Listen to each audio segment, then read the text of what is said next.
In this video, we're showing SmartTab point of sale users how they can integrate their sales reports with their beverage inventory system to compare what they're selling and pouring at the bar.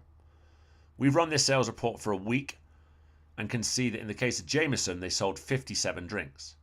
But that oversimplifies the question of how much was sold, because there are many different Jameson buttons, including different size drinks like doubles, as well as signature drinks like green tea that also call for Jameson. If we look at the Bar I recipe module, we can see that for every single drink, according to the standards of the bar, we've written a precise recipe of how much is put into that individual drink. In turn, this allows us to look at the button count for each button, multiply it by the serving size, and calculate the exact amount sold.